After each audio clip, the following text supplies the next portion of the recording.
Exports के order में home textile companies के अंदर जब हम ऑर्डर रिसीव करते हैं जहाँ पर हमारा प्रिंटिंग भी प्रोडक्शन का एक पार्ट होता है।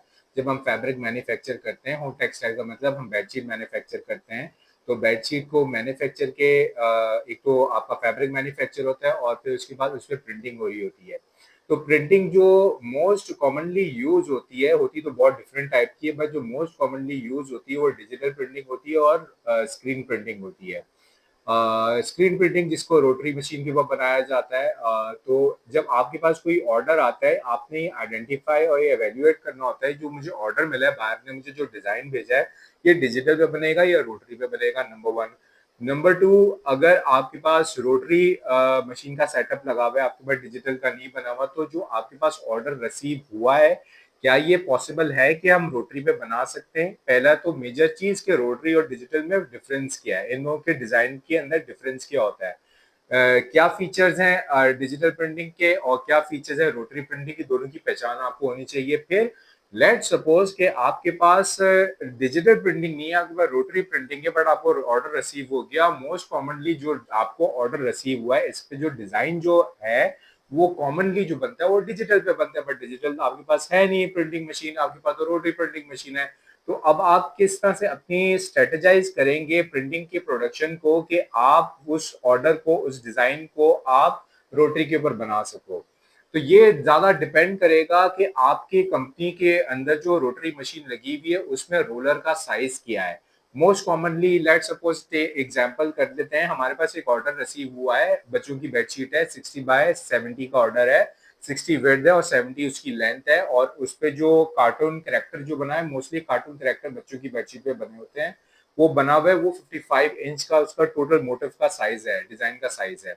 और आपके पास जो रोटरी मशीन लगी हुई है उसके बाद जो रोलर का साइज है वो 24 सेंटीमीटर का है। अब आप बताएं कि it is possible in our company, क्या हम इसको मैन्युफैक्चर कर सकते हैं, क्या इसको प्रिंट कर सकते हैं, कोई प्रिंटिंग में कोई प्रॉब्लम तो नहीं आएगा, मिस प्रिंट तो नहीं होगा, क्या हम सही तरीके से इसको कर लेंगे।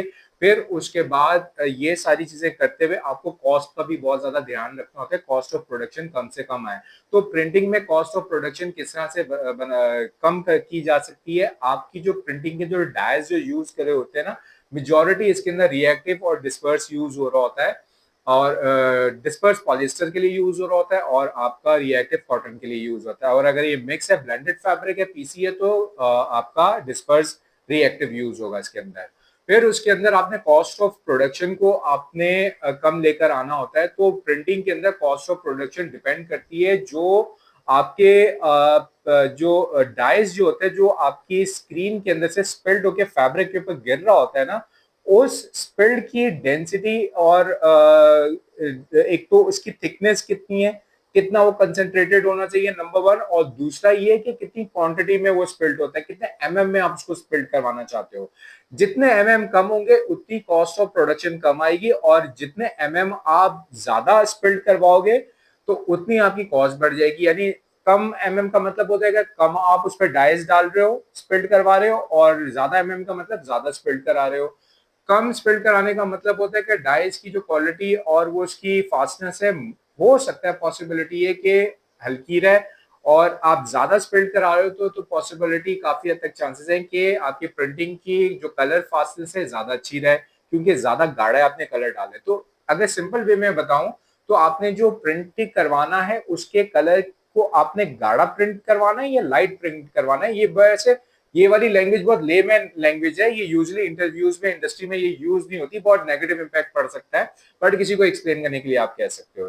तो ये प्रिंटिंग के ऑर्डर के अंदर, प्रोडक्शन के अंदर ये बहुत ज्यादा मैटर होता है। अगर आप अपनी मर्चेंडाइजिंग करते हुए ही इन सारी चीजों को अच्छी तरीके से समझ लो और कॉस्टिंग करते हुए, क्योंकि देखिए कई दफा बायर आपसे डायरेक्ट करता है, आपकी वैल्यू कंपनी के अंदर तब बढ़ती है जब आप कम से कम लोगों से जा जाके हेल्प लो।